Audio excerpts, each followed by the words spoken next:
Hadratul Mukarramin wal Muhtaramin, seluruh jamaah Masjid Jami Uswatun Hasanah yang dimuliakan Allah. Puji dan syukur kita panjatkan kehadirat Allah Subhanahu wa Ta'ala.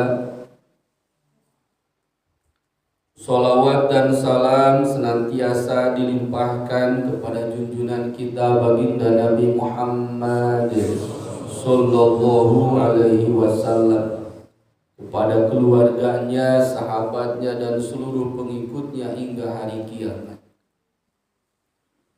Bapak dan Ibu yang dirahmati Allah, pada pagi hari ini kita akan sama-sama menelaah kembali firman Allah Subhanahu wa Ta'ala yang terdapat dalam Al-Quran surah Al-Tariq,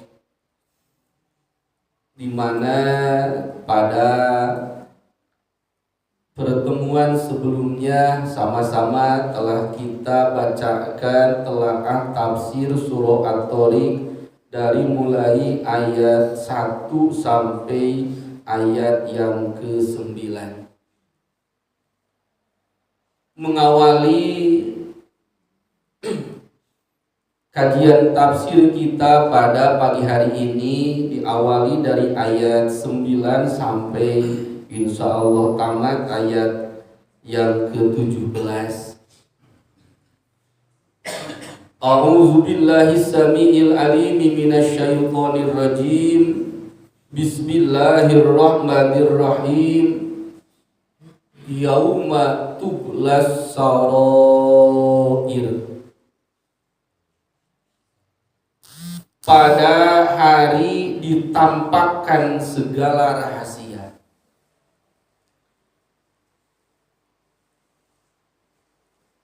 Setelah pada ayat sebelumnya Allah Subhanahu wa Ta'ala memberikan penjelasan kepada kita tentang jati diri kita, tentang asal muasal diri kita, bahwasanya manusia itu diciptakan dari bahan yang sama. Khuliqa mimma indafiq. Walaupun pada kenyataannya ada yang lahir dengan kulit putih, hitam, tinggi besar dan segala halnya, tapi yang sama-sama kita yakini bersama bahwasanya kita diciptakan Allah dari bahan yang sama. Dan pada ayat 9 ini Allah Subhanahu wa Ta'ala mengingatkan kepada kita summa bayyana waqtaraj, bahwasanya kita di dunia ini tidaklah hidup untuk selamanya, tapi kita akan dikembalikan kepada tempat yang pertama kita diciptakan. Setelah sekian tahun, sekian puluh tahun kita hidup di dunia, kita akan dikembalikan lagi. Yauma tublas sarair.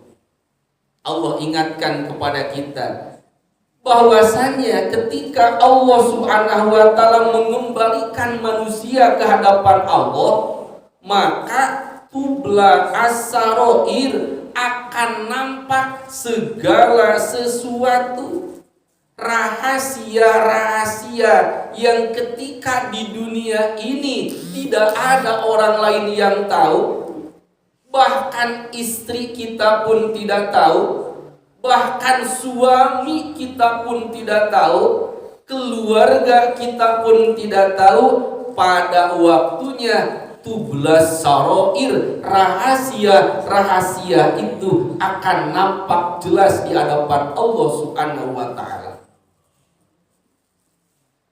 Apa yang dimaksud dengan as-sarair?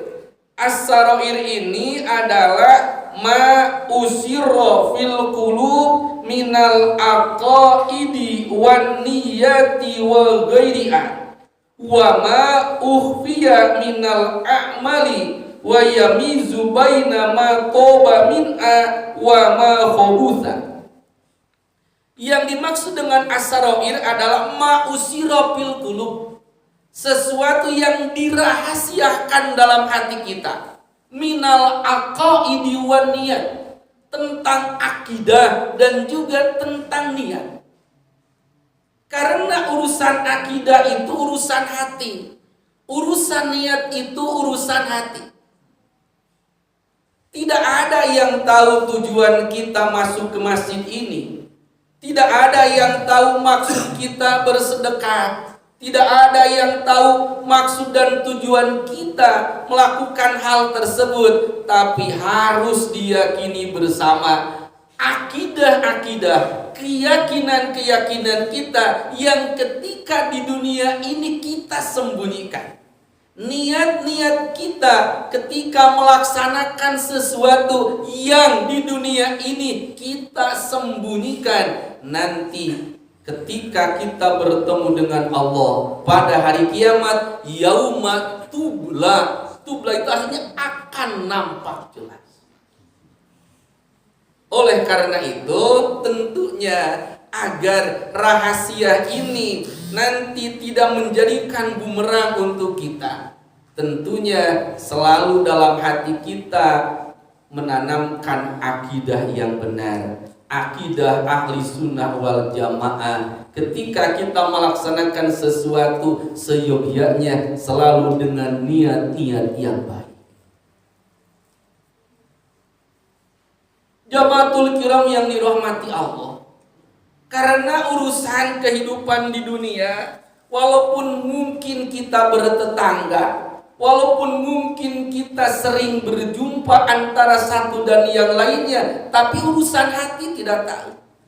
Apakah dia benci, apakah dia sayang, apakah dia hormat, apakah dia menyepelekan, itu tidak ada yang tahu. Karena tidak ada seorang pun yang mengetahui hati seseorang. Dan rahasia-rahasia apapun, baik dalam akidah, baik dalam niat, wa ma ukhfiya minal a'mal, amal-amal yang kita sembunyikan, wa yamizu baina ma toba min hawa ma khabus, yang baik ataupun yang tidak baik, pada saatnya nanti akan nampak jelas di hadapan Allah Subhanahu wa taala. Dan ketika hal tersebut nampak di hadapan Allah, kalau sesuatu hal tersebut baik, tentu akan menjadikan kebahagiaan bagi kita.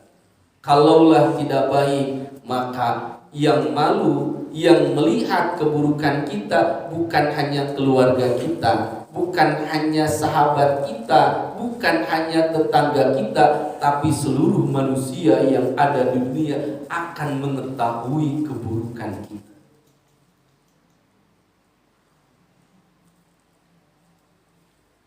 Itu yang dimaksud dengan yauma tublas sarair. Berdasarkan pendapat sebagian ulama, wa qala ba'duhum, yang dimaksud dengan as-sarair, berdasarkan pendapat ulama ahli tafsir yang lain, as-sarair adalah al-faraid. Al-faraid adalah sesuatu hal yang sudah diwajibkan Allah kepada kita. As-saum seperti saum, seperti sholat, waz zakat seperti zakat, dan juga hal-hal yang lainnya. itu akan nampak jelas. Apakah dia ketika di dunia melaksanakan sholat ataupun tidak? Mungkin ketika di dunia yang tidak sholat pun bisa pura-pura sholat. Di dunia yang tidak puasa pun bisa dia pura-pura berpuasa. Yang tidak berzakat pun ketika di dunia laksana orang yang seperti zakat. Dan hal tersebut nanti akan nampak jelas.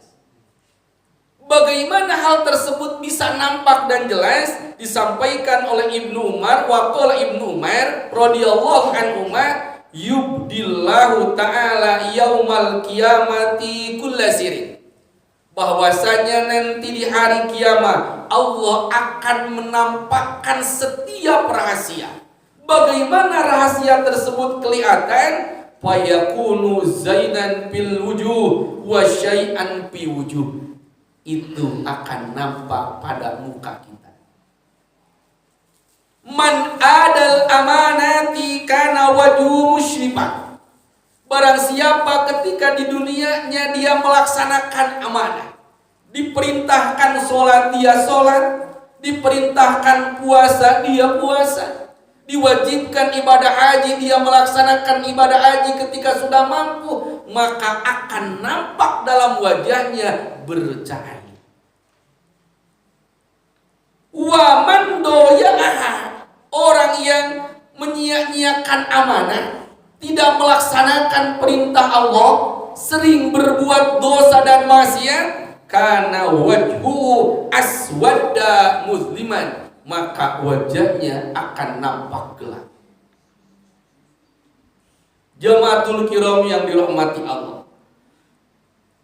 Kesimpulan daripada ayat ini, ayat surah At-Tariq ayat 9, wal maknanya adalah huwa subhanahu qadirun ala ayyu'idal insana ilal hayat, bahwasanya Allah subhanahu wa ta'ala berkuasa, mampu mengembalikan manusia ilal hayat, kembali kepada kehidupan.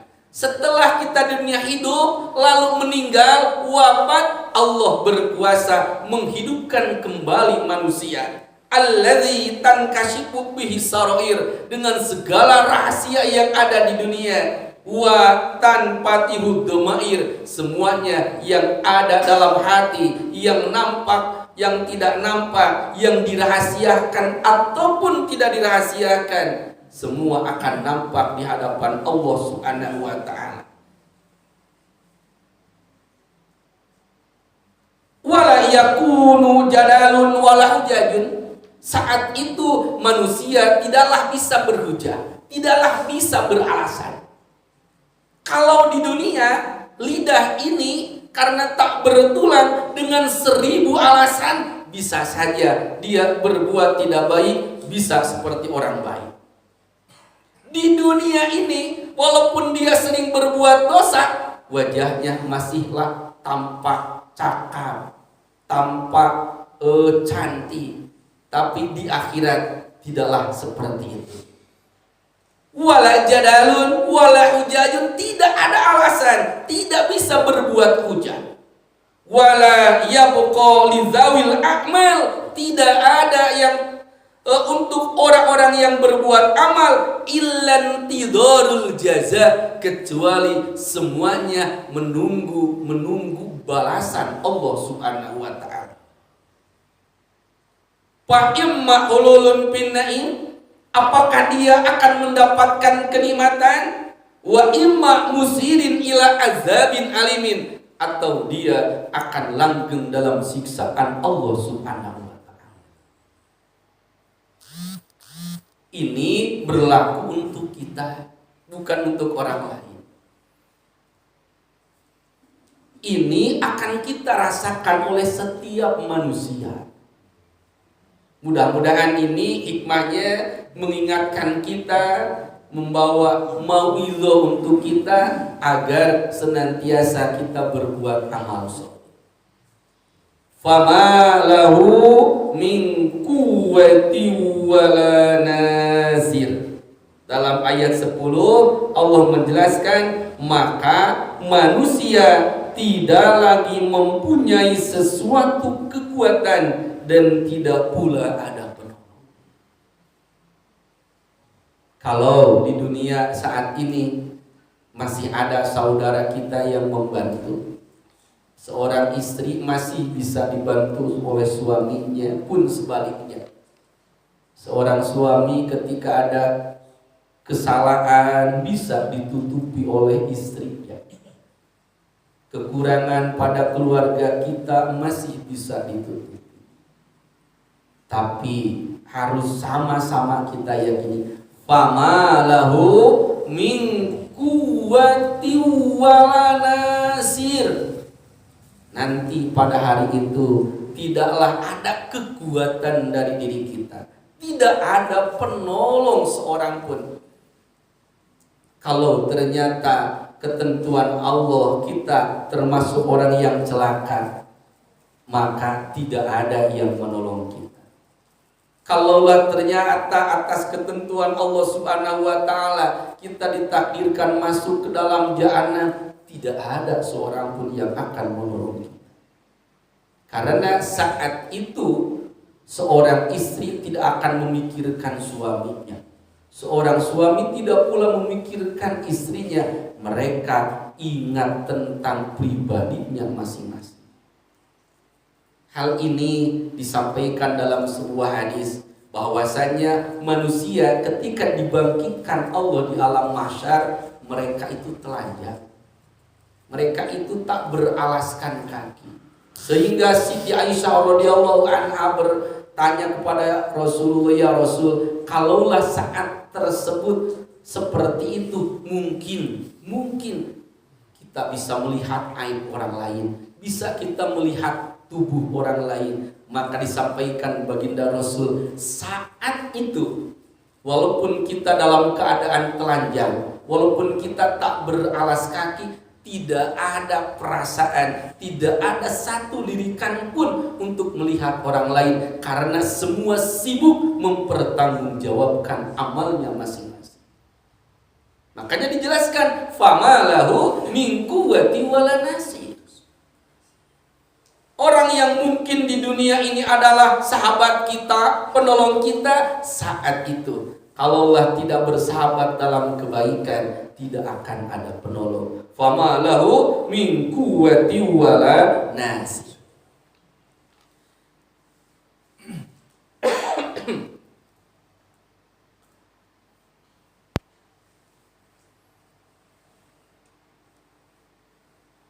Was-samaa'i dzatir raj' wal ardi dzatis sadq. Ayat yang ke-11 bisa sama-sama dilihat dalam terjemahnya, was-samaa'i dzatir raj', demi langit yang mengandung hujan. Kalau Bapak dan Ibu ingat pada ayat yang pertama, Allah Subhanahu wa taala menjelaskan was-samaa'i wat-thariq, demi langit, wat-thariq, demi bintang yang bercahaya. Lalu pada ayat yang ke-11, was-samaa'i dzatir raj', demi langit. Langit yang mana? Dzatir raj'i. Maksudnya begini, kalau dalam ayat yang pertama Allah bersumpah dengan atas nama langit, tapi tidak dijelaskan langitnya seperti apa. Sementara dalam ayat yang kedua, ayat ini, ayat yang ke-11, was-samaa'i dzatir raj'i, Allah bersumpah demi langit. Langit yang mana? Dzatir raj'. Dzatir raj' artinya yang memiliki hujan. Akan sama-sama kita lihat tafsir berkaitan dengan ar-raj'i. Dan juga nanti pertanyaan, kenapa dalam ayat yang pertama Allah bersumpah demi langit saja? Tidak dijelaskan langit seperti apa, sementara dalam ayat yang ke-11 Allah bersumpah kembali dengan atas nama langit, tetapi langitnya zati raj'i, ada sifatnya. Ini adalah kandungan Al-Qur'an yang sangat indah. Ada kalimat yang ditambahkan tentu memiliki makna yang lain. Akan sama-sama kita lihat dan telaah tentang zati roj'i. Zati roj'i, ar-roj'i ini artinya al-mator. Al-mator ini artinya hujan. Kalau Bapak dan Ibu lihat dalam komus, ketika kita cari bahasa Arab daripada hujan, maka akan kita dapatkan hujan ini bahasa Arabnya adalah al-mator. Matorun itu artinya air hujan.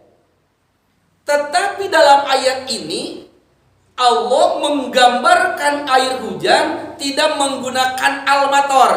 Tidak was-sama'i zatil mator, tidak. Tetapi menggunakan kalimat was-sama'i zatir raj'i. Yang mana ar-raj'i ini adalah artinya al-mator. Kenapa hujan? Yang mana asal kata hujan adalah al-mator, sementara dalam ayat ini menggunakan zati raj'i, maka dijelaskan di sini dalam tafsirnya, kenapa hujan dengan menggunakan kalimat zati raj'i, tidak menggunakan lafaz al-mator? Alasan yang pertama adalah 5 annal araba kana yaz'umuna anna sahaba yahmilul ma'a min biharil ardi summa yarji'ahu ilal ardi. Karena orang-orang Arab ini menyangka, apa yang menjadi prasangka mereka, anna sahab, sesungguhnya awan, yahmilul ma'a, awan ini adalah membawa air min biharil ardi, dari lautan ini menguap, di awan berkumpul air tersebut, summa yarji'ahu ilal ardi, lalu air yang sudah menguap dari lautan tersebut berkumpul di awan dikembalikan lagi ke bumi. Maka dikembalikan itu bahasa Arabnya roj'i. Makanya hujan dalam ayat ini dibahasakan dengan zatir roj'i, tidak menggunakan al-mator. Itu kajian tafsir yang pertama. Yang kedua, kenapa mator?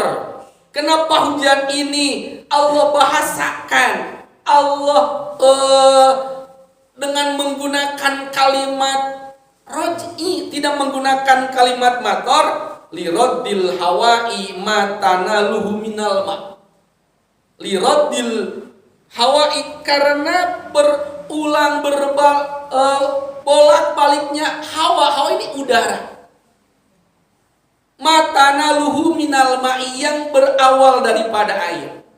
Wa qala Ad-Jujaj, disampaikan oleh Ad-Jujaj, ini yang ketiga, kenapa mator menggunakan lafaz roj'i? Li'annahu yaji'u wa yarji'u wa yatakarraru. Karena hujan ini dia datang, yaji'u wa yarji'u, dia kembali, wa yatakarraru, dan hujan itu berulang-ulang. Ada yarji'u.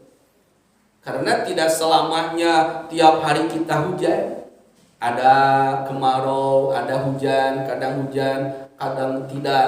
Makanya disampaikan yaji'u wa yarji'u wa yatakarraru. Hujan ini kadang-kadang datang, kadang-kadang dia tidak datang, bahkan wa yatakarraru, hujan ini berulang-ulang.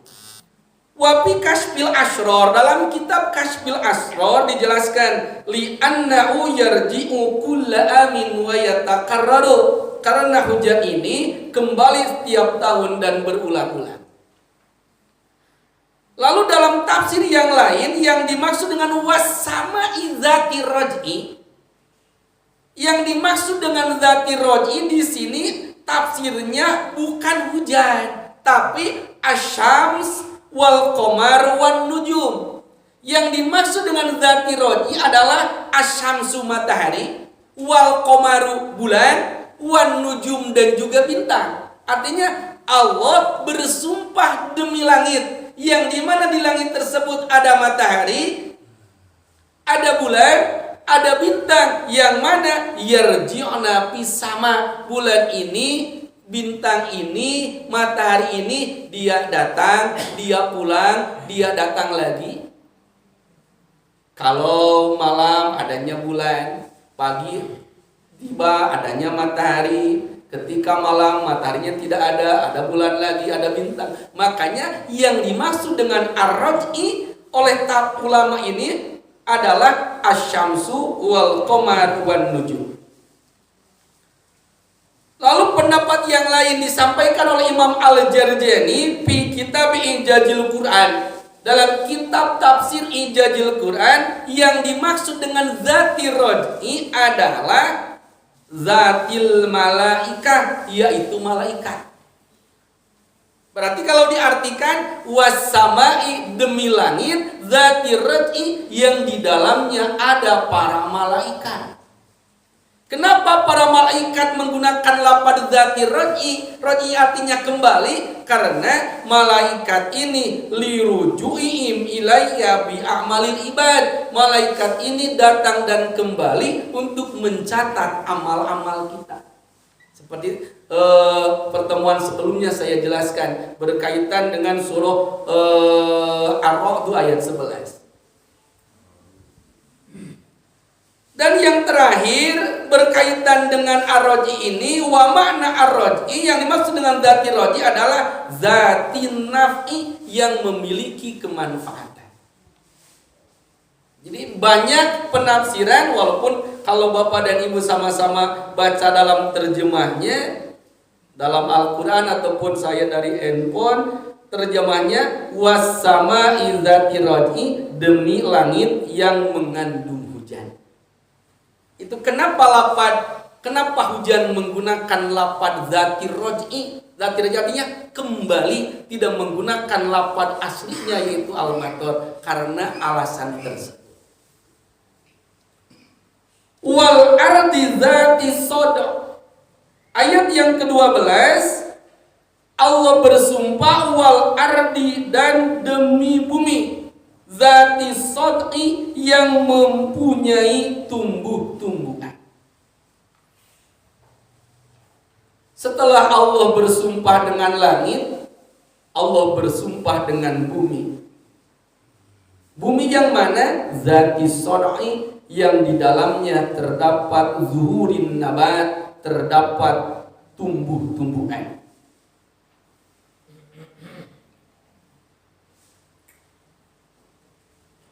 Jamaatul kiram yang dirahmati Allah,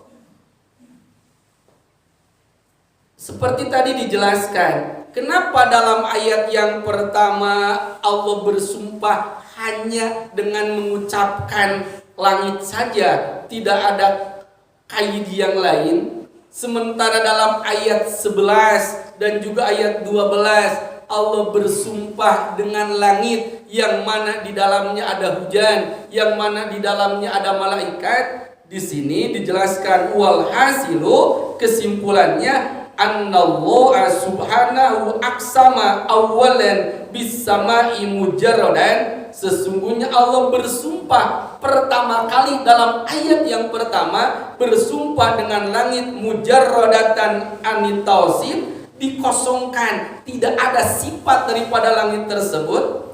Wasanian, lalu dalam ayat yang ke-11 Allah bersumpah muqayyadatan bikauniha zati raj'i, bersumpah dengan langit, yang mana langitnya adalah zati raj'i.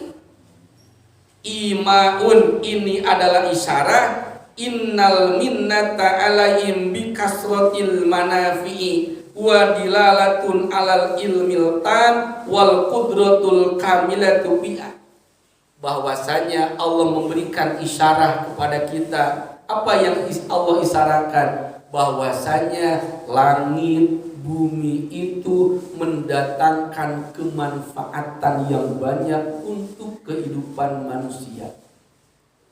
Kalaulah langit tak ada hujannya, kalaulah di bumi tak ada tumbuh-tumbuhan, bisa kita bayangkan bagaimana kehidupan manusia. Ini Allah jelaskan bahwasanya segala sesuatu untuk kesempurnaan hidup manusia sudah Allah sediakan. Wadilalatun alal ilmi tam, ini menjelaskan tentang ilmu Allah yang maha luas. Allah menciptakan manusia, Allah juga sudah mempersiapkan segala kebutuhan manusia. Sehingga kalaulah kita tidak bersyukur kepada Allah, kalaulah kita tidak beribadah kepada Allah, padahal segala sesuatu sudah Allah sediakan. Segala kebutuhan manusia sudah Allah siapkan. Sehingga kalaulah manusia berbuat dosa, manusia berbuat maksiat, seperti tadi dijelaskan, tidak ada penolong, tidak ada hujah, tidak ada alasan, karena semuanya sudah Allah siapkan untuk manusia. Innahu laqawlu fasl wa ma huwa bil hazl. Bapak dan Ibu yang dirahmati Allah, seperti dalam pertemuan-pertemuan sebelumnya, ketika Allah bersumpah, maka ada sesuatu hal dalam sumpah tersebut. Seperti ayat pertama, Allah bersumpah dengan langit, Allah bersumpah dengan at-Thariq. Allah menjelaskan tentang penciptaan manusia. Allah menjelaskan tentang asal-muasal manusia. Ini pun sama. Ketika Allah bersumpah, Allah akan menjelaskan sesuatu hal yang istimewa. Apa yang istimewa? Ini terdapat dalam 2 ayat selanjutnya. Innahu laqawlu fasl wa ma huwa bil hazl. Innahu, sesungguhnya Al-Quran itu benar-benar firman pemisah antara yang hak yang batil. Wa ma huwa bil hazl, dan Al-Quran itu bukanlah senda gurau.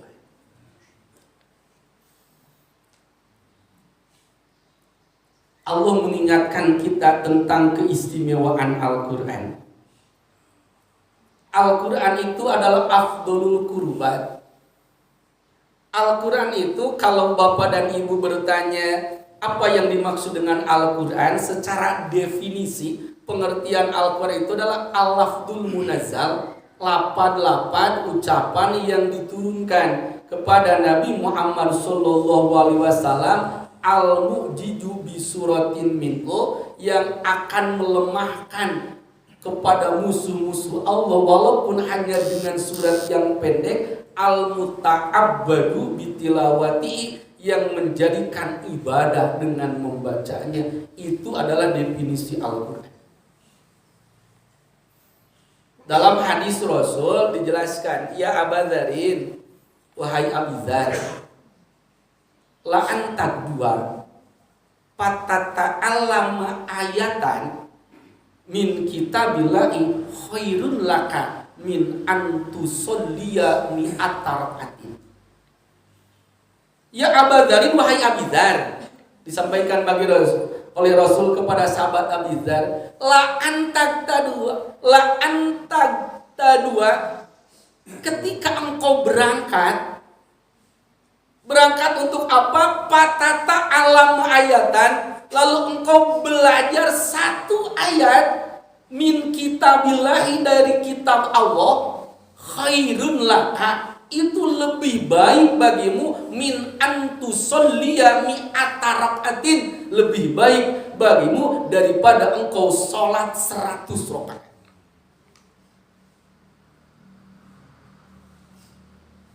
Ini diantara hadis yang menjelaskan begitu luar biasa tentang Al-Quran. Kita belajar satu ayat saja, satu ayat, khairun laka, itu lebih baik bagimu daripada sholat 100 rakaat. Kalau kita kembalikan kepada diri kita, apakah pernah kita sholat sunat 100 rakaat? Orang yang rajin rawatib pun hanya 22 rakaat. Alhamdulillah rawatib 22 rakaat, ditambah duha 8 rakaat, ditambah sholat hajat 8 rakaat, tahajud kalau rajin. Tapi itu apakah tiap hari dilaksanakan oleh kita?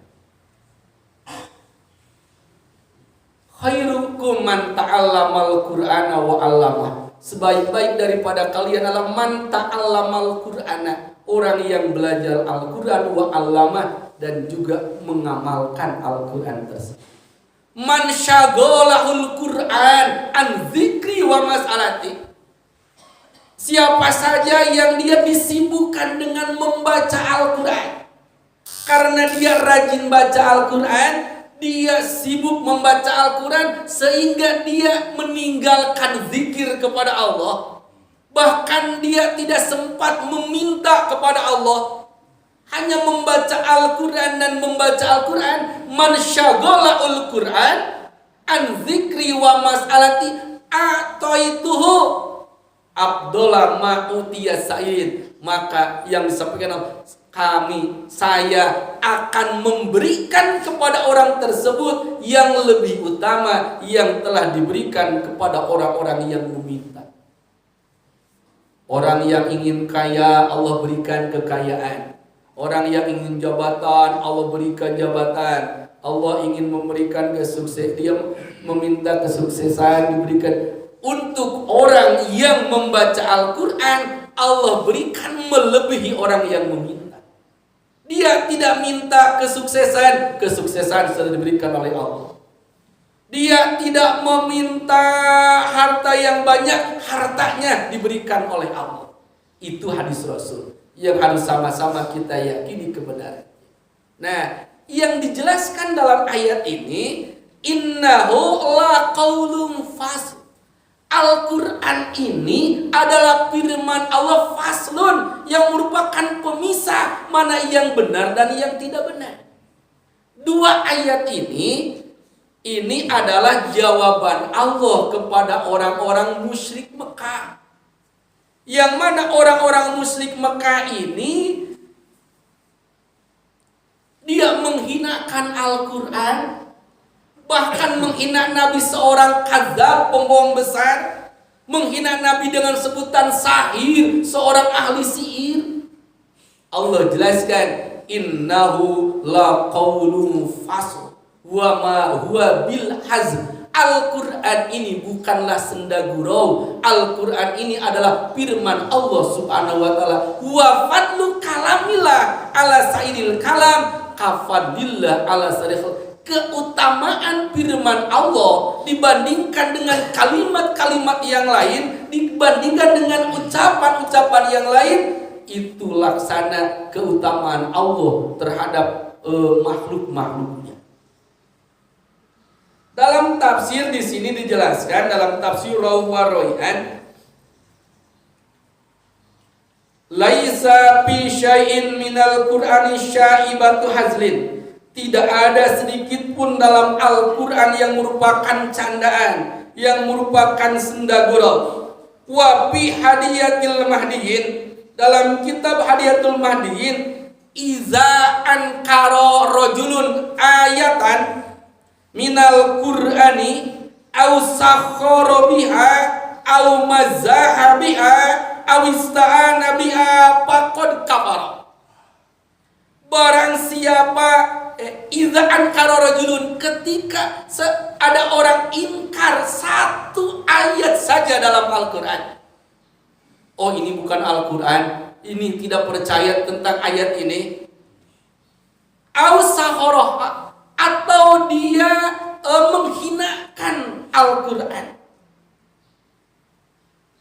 Faqad kafara, maka dia termasuk orang yang kufur. Waman qara al-Qur'ana, barang siapa membaca Al-Quran ala dorfid dubi awil qasbati awil mizmar aw sairil malai, dia membaca Al-Quran tapi menggunakan alat-alat musik. Waman qara al-Quran, Dalam Al-Quran ini, dalam membaca Al-Quran ini memakai alat tabuhan-tabuhan. Ada mizmar. Mizmar itu adalah trompet, menggunakan gitar ataupun alat-alat musik yang lainnya.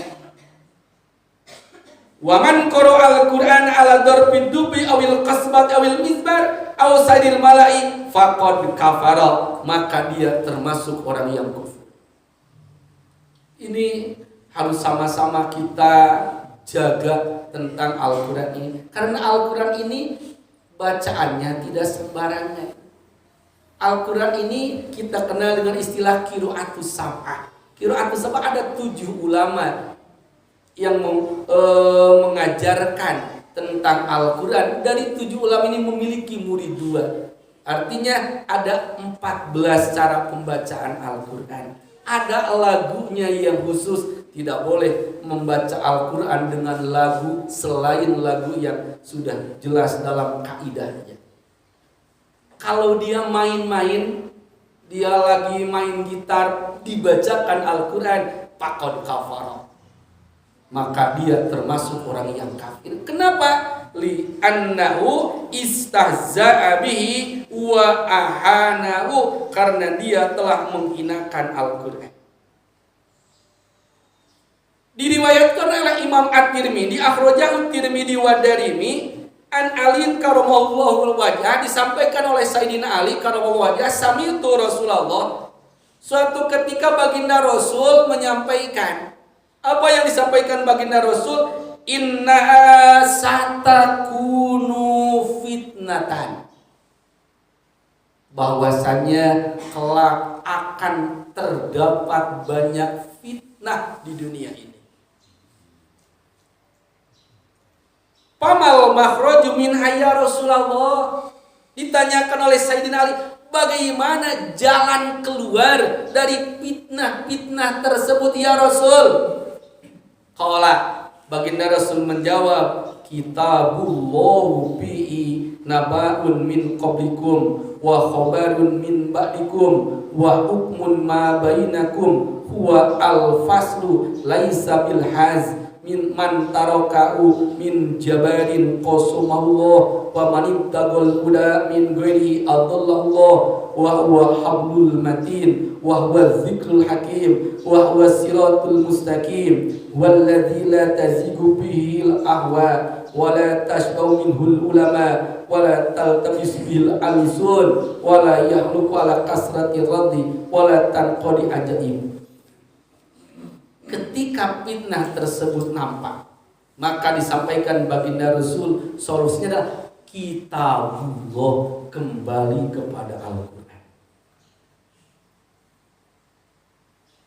Karena segala sesuatu, urusan ilmu dan yang lainnya sudah nampak jelas dalam Al-Quran.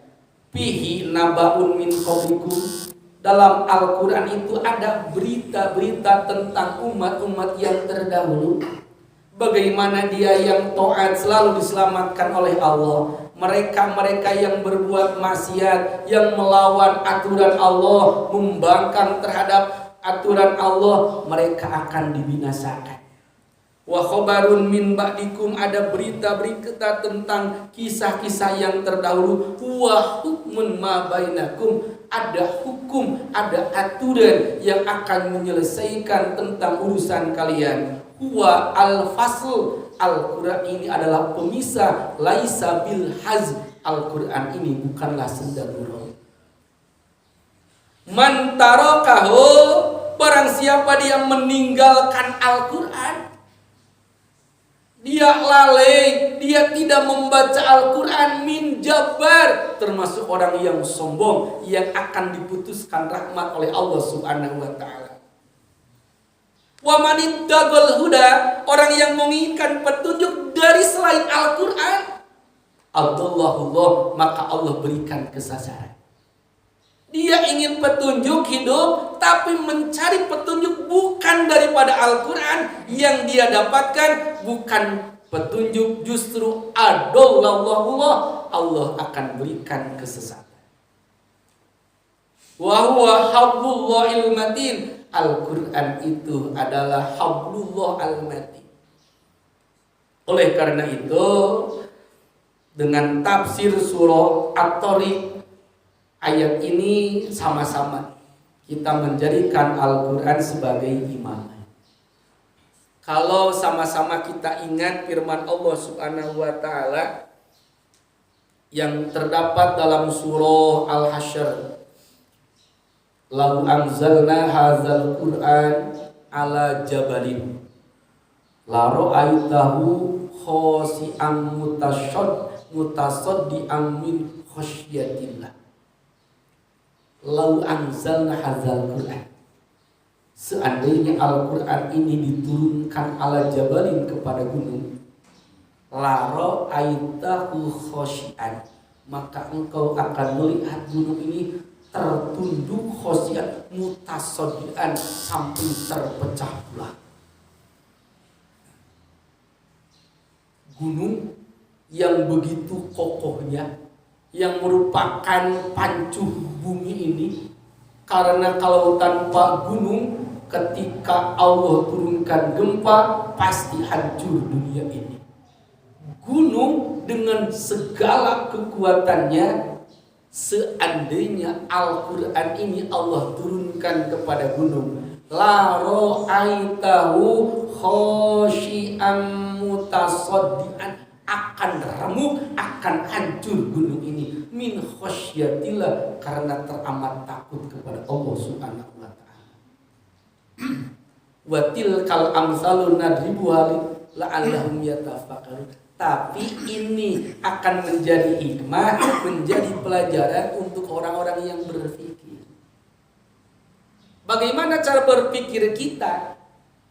Kita manusia yang lemah, hati kita adalah sesuatu hal yang lemah.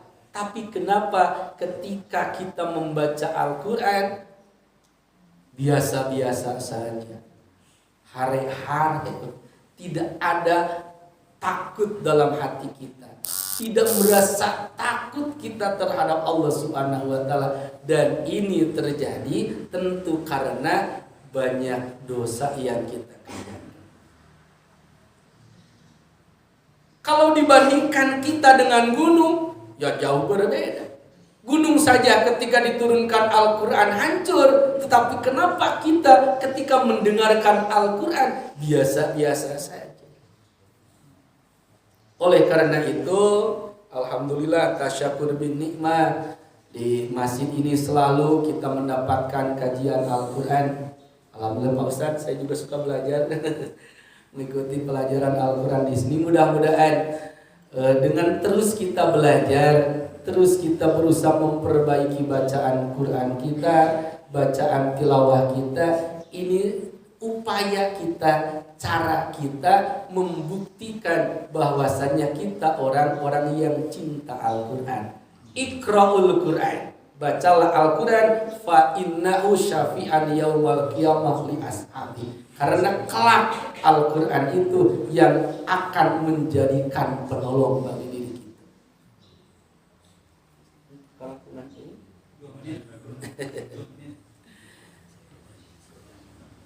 Ini berkaitan dengan Al-Quran. Bahkan disampaikan oleh Sayyidina Ali bin Abi Thalib karamallahu wajhah. Ini riwayatnya masyhur. Orang yang membaca Al-Quran, dia berdiri dalam sholat. Ketika sholatnya posisinya berdiri, maka setiap huruf itu adalah 100 kebaikan. Yang kedua, ketika kita sedang sholatnya sambil duduk, maka setiap hurufnya adalah 50 kebaikan. Kita membaca sholat di luar kita membaca Al-Quran di luar sholat, artinya sedang tidak sholat, tapi dia memiliki wudu, maka setiap hurufnya adalah 25 kebaikan. Kita belajar Al-Quran dengan Pak Ustadz, lagi ngumpul di masjid, tidak dalam kondisi sholat, tapi kita memiliki wudu, adalah 25 kebaikan. Kita membaca Al-Quran di luar sholat tidak mempunyai wudhu.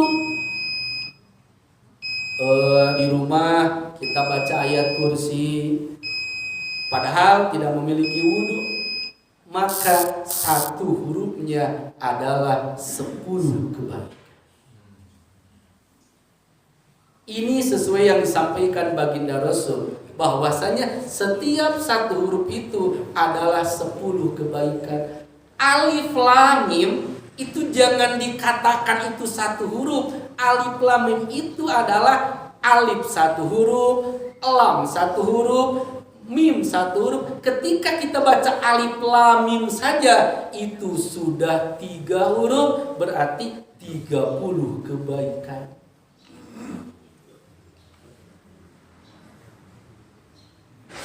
Masya Allah, tabarakallah. Lalu di akhir ayat Allah menjelaskan, mohon maaf ini belum selesai. Wa innahum yakiduna kaida wa akidu kaida famahilil kafirina amhilhum ruwaidah. Mohon maaf saya lupa 3 ayat tadi. Innahum yakiduna kaida wa akidu kaida famahilil kafirina amhilhum ruwaidah. Orang-orang yang menyepelekan Al-Quran, orang-orang musyrik Makkah yang mengatakan Al-Quran hazal, innahum yakiduna kaida wa akidu kaida, Allah berikan balasan mereka. Karena dalam ayat wa akidu kaida ini berdekatan dengan perang Badar. Perang Badar itu terjadi dalam tahun 2 Hijriah. Orang-orang kafir Mekah, orang-orang musyrik Mekah yang menghinakan Al-Quran, yang menghinakan baginda Nabi, Allah balas perbuatan mereka, yaitu pada perang Badar. Dibinasakan termasuk Abu Jahal itu sendiri. Kalau kita berbicara tentang perang Badar, bukan hanya kemenangan umat Islam, tapi itu merupakan azab Allah Subhanahu wa taala bagi orang-orang yang menghinakan Al-Qur'an. Famahilil kafirina amhilhum ruwaida. Al-Qur'an ini senantiasa dijaga oleh Allah Subhanahu wa taala. Saya sampaikan dalam riwayat dari Hammam. Al-Hammam ini adalah Maula Utsman, hamba saya yang diperdekakan oleh Sayyidina Utsman, bahwasanya para sahabat sempat ragu tentang Al-Quran. Ada 3 ayat yang diragukan dalam Al-Quran ini. Yang pertama ayat la tabdila li khalqillah. Lapan la tabdila li khalqillah yang terdapat dalam surah Ar-Rum, mereka ini ragu menggunakan kalimat la tabdila lil khalqi. Seharusnya la tabdila li khalqillah. Yang kedua ayat lam yatasanna dalam Al-Baqarah. Mereka lam yatasana ini ragu dengan lapan lam yatasan. Lalu yang ketiga ayat ini pamahilil kafirina, mereka ragu dengan kalimat pa'amhilil kafirin. Kalau dalam Al-Quran pamahilil kafirin, tapi mereka ragu dengan pa'amhilil kafirin. Maka para sahabat yang dikomandai oleh Hammam ini dia menggantungkan keraguan ayat tersebut pikatipi syatin dalam pundak domba, lalu disampaikan kepada para sahabat, yang mana di sana ada sahabat Zaid bin Sabit.